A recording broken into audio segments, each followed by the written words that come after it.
Welcome to the Seeing Red podcast with Andi Turner and Garrett Fulce, checking up on Texas policies and politics with some federal issues thrown in, like the assault weapons ban, interest rate hikes, you get it, but it's mostly Texas, since we can't ignore the big stuff either. And now, here are your hosts, Andi Turner and Garrett Fulce. Hey everybody, and welcome back to this week's Seeing Red. Sorry we are a day late, but we wanted to gather all the facts and pull everything together for you for our analysis of what happened on Super Tuesday. As always, you can find us on Facebook.com at the Seeing Red Pod. Don't forget the little A with the circle around it, at the Seeing Red Pod. YouTube at the Seeing Red Pod. You can email us, hosts at seeingredpodcast.com. I thank you all for tuning in. And Garrett, good to see you. Oh, it's good to see you too, Andi. Thanks for the wonderful introduction and reminding our folks to go and follow us. You know, we had a lot of action happening this past weekend, a lot to talk about, some mixed results. So we decided we wanted to go and talk to one of our friend of the show, and have him come back on. It's Mark McCaig. He is the publisher of the Texas Voice and among many other things. Mark, I don't remember, you're chairman of the Republican Initiative, the Texas Republican Initiative PAC. Texas Republican Initiative. Thank you. Among many other things, lawyer extraordinaire. So thank you so much for joining us today. Let's jump right into it. What were the top line takeaways from the March primary? It's good to be Greg Abbott. I think was the biggest one. You know, he played big in a lot of these primaries. Yeah. Targeted several incumbent legislators who opposed him on the school choice issue, and had some scalps to show for it at the end of the night. So I think that's the biggest takeaway. And I know when I was on here last time, again, I thank you for the invite to come on today.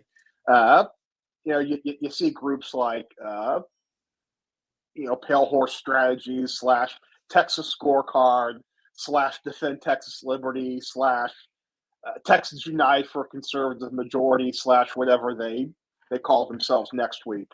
Yeah. Right. You know, they're trying to take credit for a lot of this.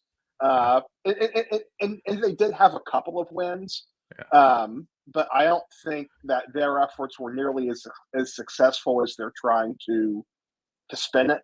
I think this was much more of a win for Governor Abbott, more so than the Wilkes and Dunn groups or Attorney General Paxton, who's also heavily engaged in a bunch of these primary races.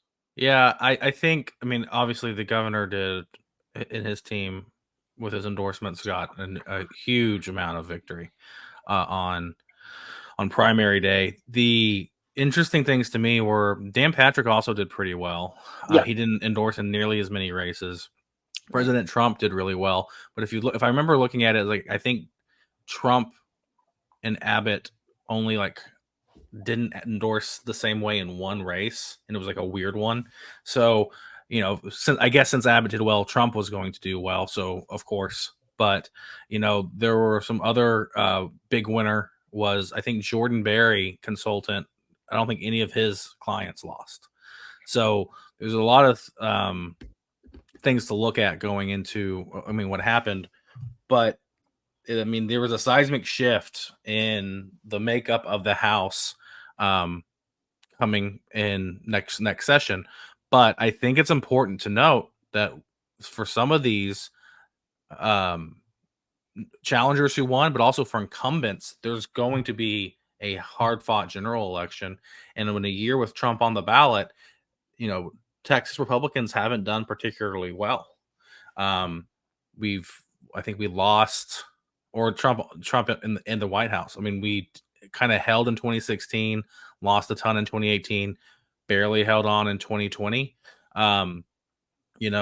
There are seats in Dallas and Harris County, and then in suburban areas of the major cities where it's going to be hard for us to keep those seats. I'm looking at 112 in Dallas. I'm looking at Morgan Myers District in Dallas County. I'm looking at any of the Harris County Republicans, like Lacey, Hull, Manodala, and Briscoe Kane.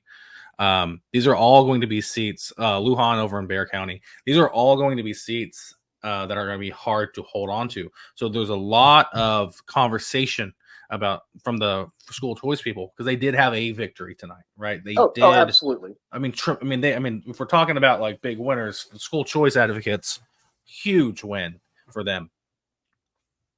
That said, it is not final victory, because right now they were, what was it, 20 votes short, 12 votes short or something on the last cycle. Well, they've broken through on the Republican side. They have to keep a lot of incumbents. They have to keep all the incumbents. They have to keep the partisan makeup the same, and there is no guarantee that that's going to happen.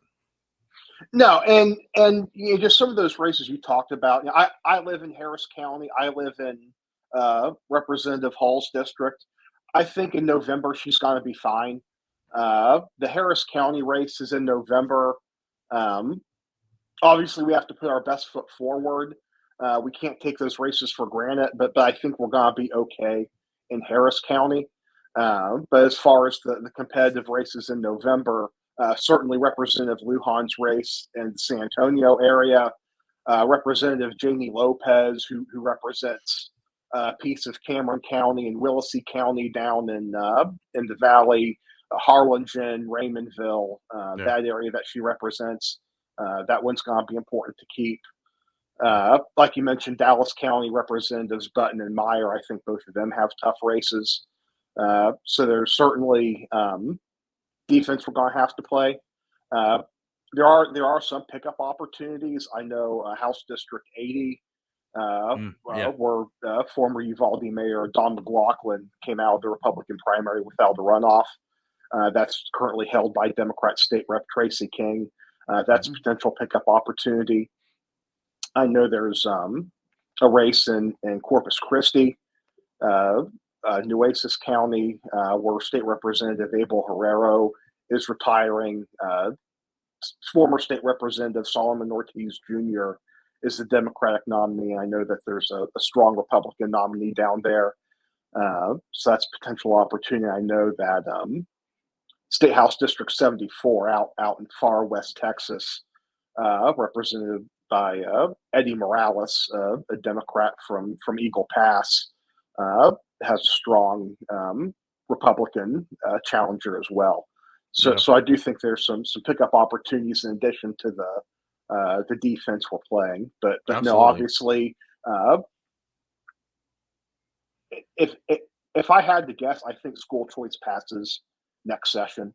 I think between the primaries that we just saw, as well as some of the open seats where you had some anti-school choice Republicans retire and be replaced by pro-school choice newcomers, I think you're going to have the votes probably to pass a school choice bill next session. I think you're right. I think that there's going to be a school choice bill that passes. I think that it will be marginal enough where it will be more of a pilot-like program. They won't call it that because they can't call it that, but it'll be something where it's capped and it's whatever else, because I don't think they're going to quite have the numbers, and they're going to have to do a little bit of negotiating, and they're not going to be able to just ram it through. They'll sell it however they want to sell it, but it's going to be effectively a pilot program. I think. And we had Genevieve Collins from Americans for Prosperity on a couple weeks ago, and she was talking about the different ways that this looks. And while, yes, educational savings accounts is one approach, I happen to favor the approach that other states are taking, where you have some sort of tax credit or tax deduction or whatever. That seems like an easier sell than putting money into accounts. And by the way, it's just difficult because Texas doesn't have income tax. Yeah, it's just difficult because Texas doesn't have an income tax, so it's harder to do a tax credit. Could you tie it into like your property taxes somehow? I mean, I think that's discussion really. best left up to the education policy experts, Yeah. of which I am not one. I mean, I'm generally supportive of the concept of school choice. Especially living in the Houston area, seeing just the corruption and the just really lack of concern for quality out of districts like Houston HISD, which the state has had to come and take over. I think we got to give kids in situations like that more options, and especially some of the things we're seeing come out of Austin ISD as far as indoctrinating kids.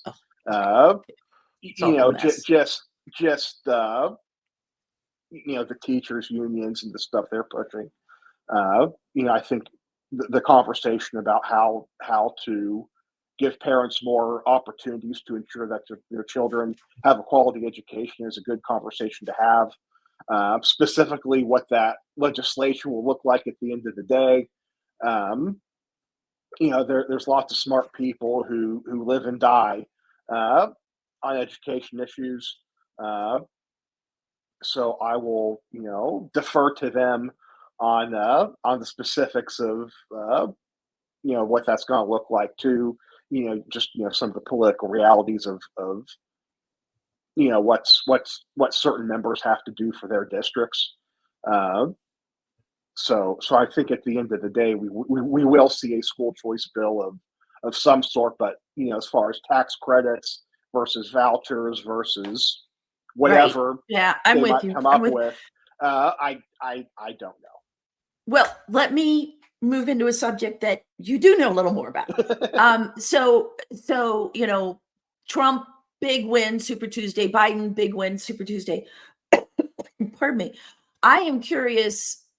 There are a whole bunch of Reagan Republicans, moderate Republicans, who are feeling very thrown out of the Republican Party by the former president. And I wonder, and I feel like he has to do something to appeal to those who are not on the very far right of the spectrum for them to show up, to show up and vote. Do you agree? And if so, do you have any ideas what that might look like? I mean, I've heard bandied about different vice presidents, but none of them strike me as like appealing to the Reagan Republican set of the party. No, I mean the primary is over, and as we focus on the general election, obviously, what we have to do is get everyone who shares our conservative values and or just sees how much of an abject disaster the Biden administration has been, especially here in Texas on the border issue, attacks on the oil and gas industry, just the economy, Biden inflation. So just these kitchen table issues that affect folks in their everyday lives.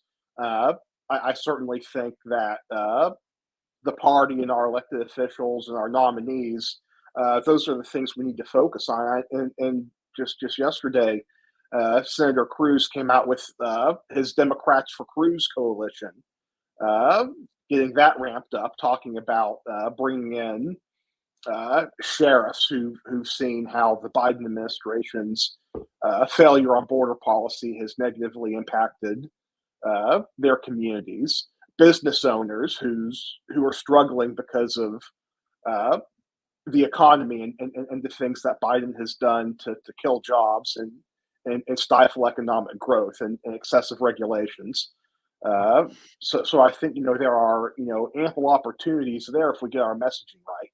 But we have to certainly appeal to folks, get back to our basic core conservative message, and contrast what we as Republicans and conservatives believe versus the failures of the Biden administration. Just put a real world face, give real world examples on how the Biden administration and Democrat policies in general, because we know we've got other Democrat officials here in Texas too, running for district attorney, putting criminals out on the streets, things like that we have to focus on, give that clear distinction that even if you don't like President Trump's personality or don't like the personality of some other Republican, at the end of the day, when you're looking at the actual results, actual policies on the issues that you care about that impact you every day in your life,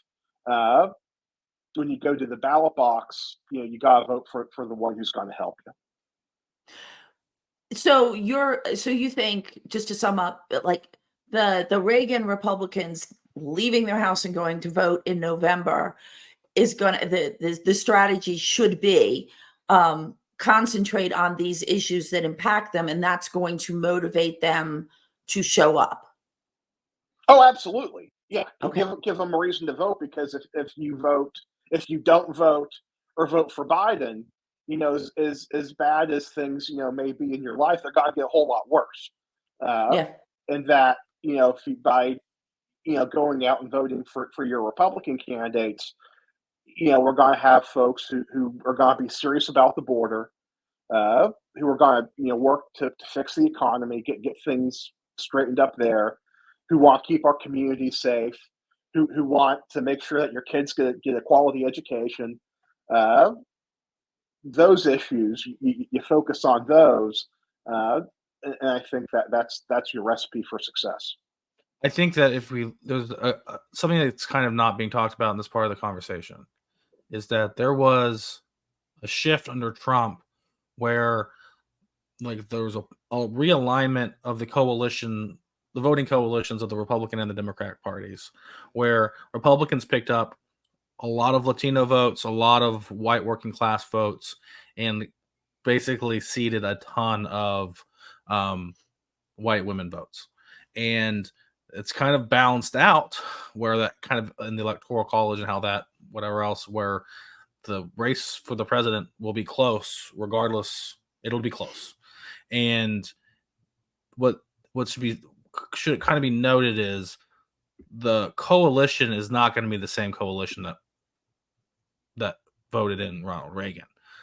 It'll be the same one that got Trump in the first time, and if he's going to be successful. So Trump is going to probably, based off of all of his history, double and triple down on the people who are loyal to him already, and that's going to be those groups I just mentioned.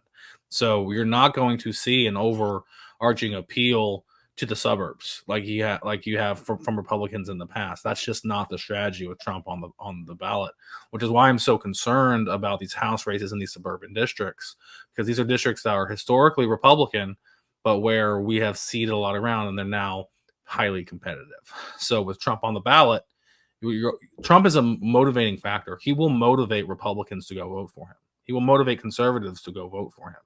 He also motivates the left in a way that I have never seen an opposing candidate motivate the opposition to go vote. People will go vote against him. It will be it will probably be the most turnout of all time, because those two are on the ballot. And it's going to be how that plays out across the country. It's hard to say. You did see in 2020 that there were candidates that could kind of flip things by about 5 to 10 points. So they were able to overperform the top of the ticket by 5 to 10 points. So these districts where Trump may lose by 3 or 5%, we can still win. Those are going to be really hard fought general election battles. And I just don't know how it's going to play out in November, because we never know how it's going to play out in November. But Mark's right. The Republicans are going to go vote for Trump. They're not. I mean, you're not going to have Republicans going and voting for. I mean, especially the ones who are still Republicans. You're not going to still have them go vote for Biden. What you are going to have is the people in the independent section, the people who are independents that kind of swing back and forth. But those folks tend to vote against the incumbent regardless. So it's going to be interesting to see. What were you going to say, Mark? I'm sorry. Yeah, I just wanted to push back on your comment about turnout being record high. I don't see it. I think there are a lot of folks who, some of these independent voters, or maybe folks, sort of on the moderate right and moderate left, who don't like Trump or Biden, and are just going to throw their hands up in the air and just say, I don't like either of these guys, I'm just staying home.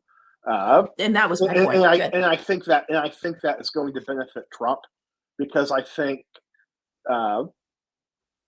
people who, again, see the failures of the Biden administration are going to be motivated to come out and fix it, even if Trump's not their favorite candidate. They see the policies of another Trump administration as being beneficial to them and their communities, whereas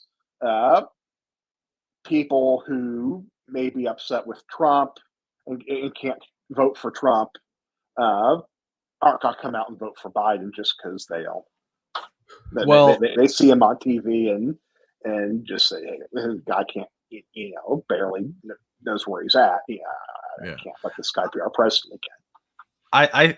I think that's, if the election were held today, that's true. I think that we're going to see billions of dollars across the airwaves over the next 7 months, and it's going to absolutely be the thing that it's going to be. I think it'll be a higher turnout than 2024 right now.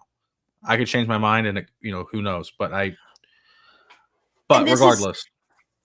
And Garrett, this is exactly the conversation I was having with somebody yesterday who is not, political geeks like we are. And I said, from now until November is a lifetime. Anything can happen, and usually does. And then there's the October surprise, and there's always an October surprise. I mean, it may be a big one, it may be not so big, but there's always, so things are going to change. But I believe that an awful lot of Republicans are going to stay home, and I think they stayed home at the primary. But I think they're definitely going to stay home in November, and I feel like, I know that, Biden's already, trying to get the Democrats that, the Republicans that Nikki Haley, that were following Nikki Haley. And I don't feel like too many of those Republicans who were following Nikki Haley are going to be like, oh, Joe Biden, yay. No, these were, for the most part, and while I didn't meet each and every one of them, but for the most part, these were, Reagan Republicans. These were people who are not as concerned with social issues, but they're concerned with taxes and the economy and all of the other things. Smaller, more efficient government, less taxes. And if they stay home, that's going to be a problem for Trump. And well, the most notable, you're right. If they stay home, it'll be a problem. But the most notable of the kind of what I think when you say Reagan conservatives or neoconservatives, but those people have mostly been lost by the party regardless. The party is no longer a party of American, projecting it, is no longer in favor of projecting America's strength across the globe with military force. They want to shrink back the military expenditures. They want to bring the military closer to home, if not all the way home. They want us to get out of things abroad. They are anti, quote unquote, globalists and globalism. And those are the ones that Biden, I think, is going to go after the most, that are kind of the ones that are still lingering around the Republican Party. But for the most part, that is the biggest shift in the Republican stance. You have people who are excoriating the wars in Iraq and Afghanistan from the Republican Party. And they're literally using John Kerry talking points from 2004 to hit Reagan or Bush Republicans and still in the party. It's crazy to me. But as somebody who's been fighting these fights since Bush was still president, but it's you see to see them open their mouths and just have these Democrat talking points come out. But Trump is not a traditional conservative when it comes to the national security apparatus. He is one that wanted to dramatically, he went away from multilateral discussions on anything, and it was either bilateral between two countries, or in some cases it was just actions by the U.S. and just letting other people figure it out. So that's more the way that Republicans tend to be moving on their foreign policy. And that's going to be a case where historically Republicans have been seen as the strong national security party. And I'm not entirely sure, depending on how things go in the foreign conflicts that are happening right now, if that's going to be, if that trend will hold. Okay. All right. Well, we'll see. But we'll see. Mark, any thoughts?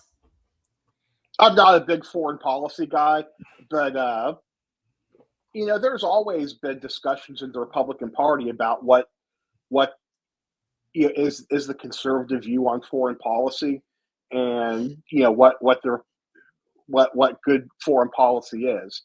You've had voices, like Ron Paul, who's always been anti-interventionist, and even then, just because you have one conflict that may implicate America's national security, that may be worthy for our armed forces to be involved in. I think you've always had conversations about at what point are we trying to be the world's police versus looking out for American interests. So I don't know that those are necessarily new conversations we're having within the party. I think some of those conversations have existed for quite some time. Well, I wouldn't say that they're new. I would say that they go back prominently to at least Buchanan. I mean, Pat Buchanan was a presidential candidate, I think, in 88, 92, and 92, 96, 2000, 2000. I mean, he ran a lot. But Pat Buchanan, who's also famous for basically, I think he argued in a book that America shouldn't have gotten involved in World War II. I don't recall specifically. I know there was some controversy about his take on that. But, he is somebody who has always been, who's driven that. And there is a direct link between Pat Buchanan's runs for the presidency and the Reform Party, and then ultimately the Reform Party and Ross Perot, and then somebody like Governor Huckabee, that kind of took on that mantle of that kind of ethos of the party throughout the 80s, 90s, and 2000s that Trump really took over and then supercharged. So I'm not saying, Mark, that there isn't a conversation happening. I'm just saying that the voices within the party and where the people the other party tend to be agreeing is more with the with Trump on this, and that's one of their big appeals, and that people are running with it. I don't like there is the neoconservatives, which are kind of to folks who don't know, neoconservatives are basically the ones who were pro all the interventionism in the 2000s. And I think one of the main reasons that we've seen a movement away from that is because it failed. Well, you could argue it failed. It didn't fail until Biden withdrew all the troops from Afghanistan, but there was no Taliban overrunning Afghanistan while we were there. As soon as we left, completely came in, and it's completely devolved back into what it was. You can what is your expectation of what it is, whether it's worth it or not? That's a question. That the policy did what it wanted to do, which was to not allow for terrorists to have a den to have a base of operations. That was the whole idea of Afghanistan. Iraq was to remove Saddam Hussein from power and get weapons of mass destruction, which they didn't find. That was a failure. That was an intelligence failure. It wasn't a failure of the policy itself. And because obviously with the surge and everything else, Iraq is fairly stable today. Far more stable than it was 20 years ago. Was it worth it? Probably not. But what we've seen is when we've not been intervening, you have things like this where you've seen a resurgent China, Iran, and Russia because we didn't play in Syria. That ended up becoming a proxy battle between Iran, Saudi Arabia, and Russia. And then you also have things in Yemen where you have other proxy battles where these things are raging on. And instead of us being in the region and actually saying, having control over to a degree over what's happening, you see absolute madness. And then you see Russia getting experience for their troops and then getting emboldened and then taking on Georgia, taking on Ukraine, having their eyes on other things in Eastern Europe to go after the good old Soviet Empire. You have a resurgent China. I mean, looking at Taiwan, like especially on the foreign policy sphere, as when America recedes from its position as a superpower, that power, there's a vacuum. It is filled. There will always be somebody filling in that power in one way or the other. If we don't have it, somebody else does. So nature abhors a vacuum. So that is the basic argument for neoconservatism. I agree. China is a huge threat to the United States and American sovereignty. But just where do we draw the line on determining what's in America's interest and what is worthy of our involvement versus a conflict or a situation that's not really our business to be involved in when we've got our own problems to worry about. Again, I don't typically opine on foreign policy issues just because it's not my speed, but just as a lay person on that sort of thing, that's just sort of where I fall. And that's fair enough. That's fair enough. I just think that my major point was just that the Republican Party had been a party that traditionally wanted to have a big military, did not want to use it all the time, but wanted to be able to use it all the time. Bush opened up the floodgates and used it. And typically Democrats wanted to have a smaller military, but they wanted to intervene more quickly on smaller scale stuff. I think there's kind of a tendency towards, I think there's, with the Ukraine and Israel stuff, I think there is an investment where we're trying to prevent a world war by not allowing Russia to get bigger, bigger, and bigger, because we don't a policy of appeasement with somebody like Putin or Xi Jinping isn't going to work. It's going to be like 1930s and 40s all over again. So you kind of have to contain them where they are. We're effectively in a second Cold War right now, but no one's really calling it that yet. But that's where we're at. We've spent way too much time on foreign policy for a show that's supposed to focus on Texas politics. So let's take it back. A lot of rumors right now, not rumors. Trump outright said it. Talk about the VP pick. Do we think Governor Abbott will be Trump's VP pick? No. Andi? I don't know. Honestly, Garrett, I would really tend to defer to you, but I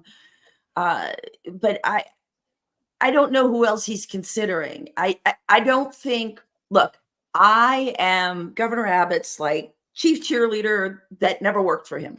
I love the man. I think he's great. I would do, if they called me up from the Abbott campaign and said, we need you to do X, I would be right there for him.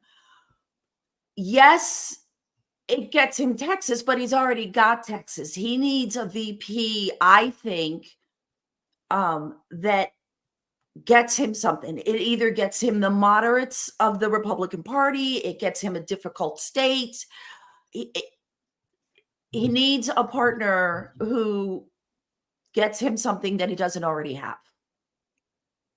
Mark? That's my opinion. So I can't really, I mean, like I said, I would do anything for Governor Abbott, but I just don't know what that get would be. Yeah, I just don't see it. I know Governor Abbott, just the other day when some of the speculation came out, said he wasn't interested. Now whether or not he was sincere in that, who knows?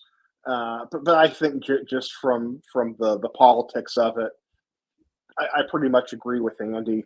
I don't think Abbott really brings much to the ticket. I think Trump will look for somebody that helps them with a state or a segment of voters that maybe he needs a little help with. I think Trump did that once. I think Trump did that with Pence.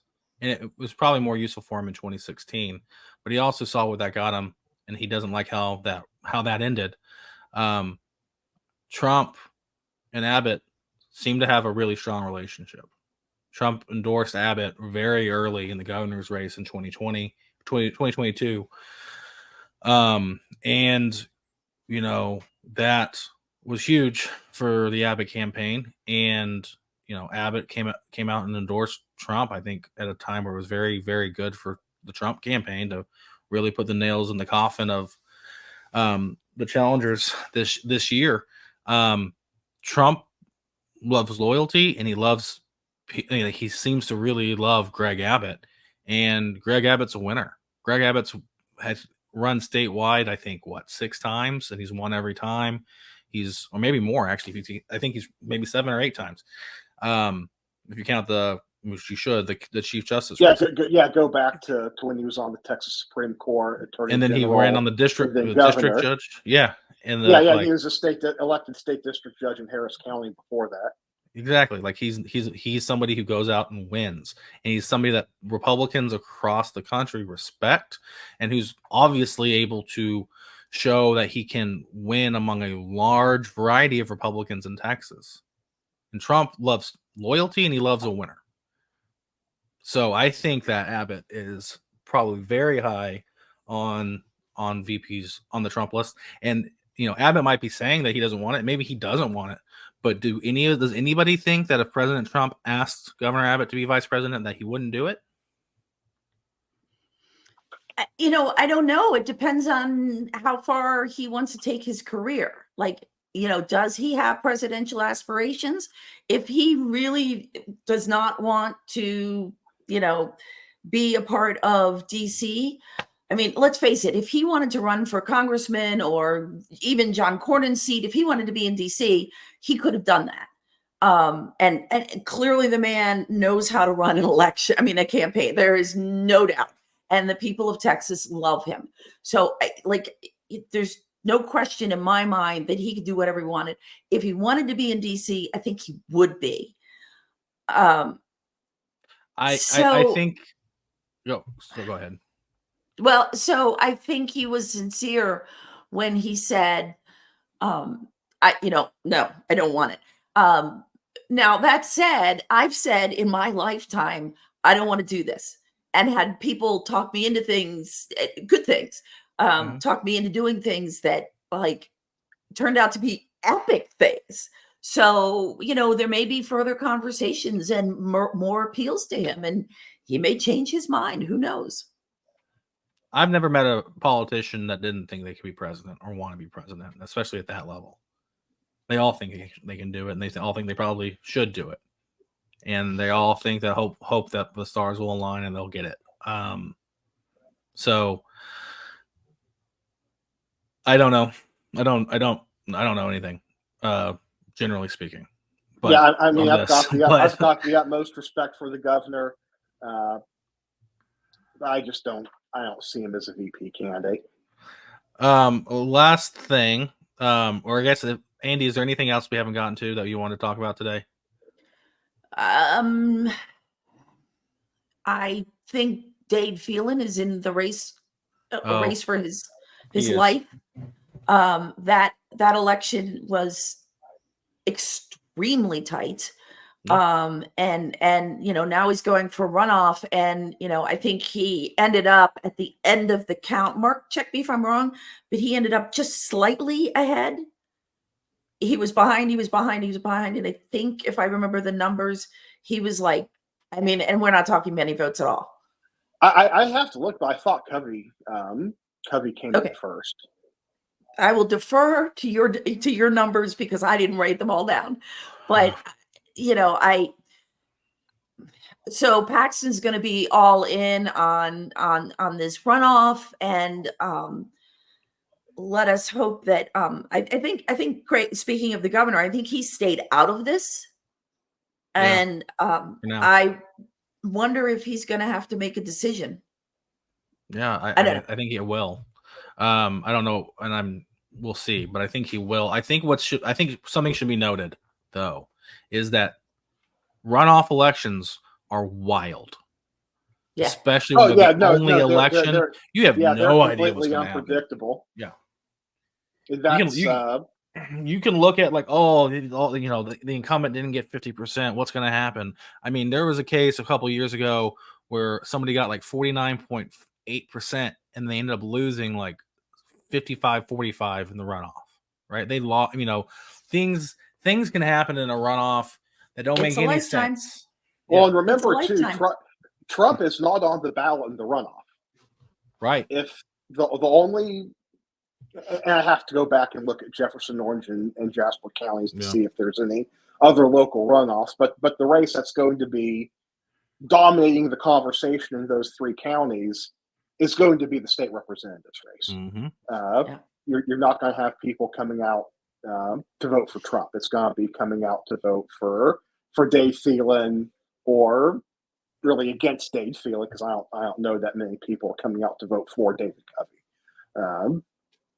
It's a referendum on Speaker Thielen. But I do think it is beneficial to the speaker that the race is focused on local issues, when his message is going to be is, do we want this district to belong to the voters of HD 21, or do we want it to belong to Tim Dunn and Ferris Wilkes?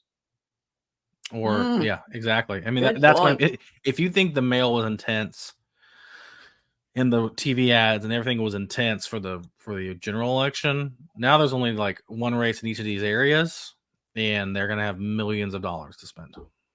So it's going to be an absolutely crazy neither side 80 of some that odd race days. is going to be lacking for money. No, Yeah, not at that's all. for sure. Not for sure. I mean, but here's something that's not really talked about is right now, all the House of Incumbents that we talked about earlier, like that's largely funded through the speaker's leadership fund. How much of that fund is he going to have to spend to protect himself? I mean, all that just means there's going to be less money to protect those seats in the general election down the line. Also, Garrett, Matt Rinaldi and the RPT have no business in this race. None. Shut up, stand down, let them duke it out themselves. Do not give money to either side. I mean, people don't give money to the RPT for you to pick a side. No, people they don't give money to the RPT, Andi, so it doesn't really. Yeah, that's he didn't really ask for it either. So what the party ought to be focused on right now is moving forward, and November. In the grand scheme of things, November is not that far away. Yeah. We need to be building infrastructure to win races and beat Democrats, and not be focused on waging a proxy war on behalf of Dunn and Wilkes. We need to be looking out for the actual party and doing the things that the party's supposed to be doing.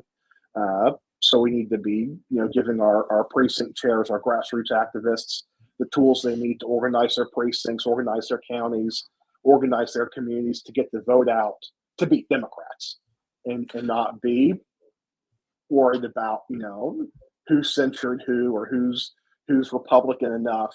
I mean, I think we ought to be taking Ted Cruz's lead right now and saying, look, if you're fed up with the failures of the Biden administration on the border, if you're concerned about having to take out a bank loan to go buy groceries for your family, if you're concerned about your kids getting a quality education, we want you to vote the Republican ticket.